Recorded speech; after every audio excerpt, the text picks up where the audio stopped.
মুসলিম এলাকা রক্ষা করার জন্য যে জিহাদ, এটা হলো জিহাদুদ দিফা। তাহলে একজন মুমিনকে এই 5 ধরনের শত্রুর বিরুদ্ধে সবসময় সংগ্রাম পরিচালনা করতে হয়, জিহাদ পরিচালনা করতে হয়।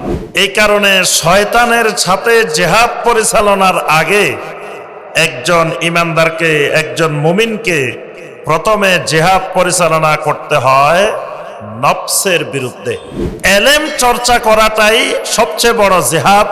শয়তানের এর বিরুদ্ধে জিহাদ করতে হলে আল্লাহর দ্বীনকে, আল্লাহর রশিকে এবং আহলুস সুন্নাহ ওয়াল জামাতের আকীদাকে শক্ত করে, মজবুত করে ধারণ করতে হয়। মানে একজন মুমিনকে সিরাতে মুস্তাকিমের উপরে চলতে গেলে, জান্নাত পেতে হইলে, আল্লাহ রাব্বুল আলামিনের নৈকট্য পেতে হলে অনেকগুলো বিষয়, অনেকগুলো শত্রু তাকে মোকাবেলা করে সামনের দিকে আগাইতে হয়। এই যতগুলো শত্রুর মোকাবেলা করতে হয়, এই মোকাবেলার নাম আমভাবে জিহাদ। এলমের মাধ্যমে, আমলের মাধ্যমে, দাওয়াতের, সবরের মাধ্যমে।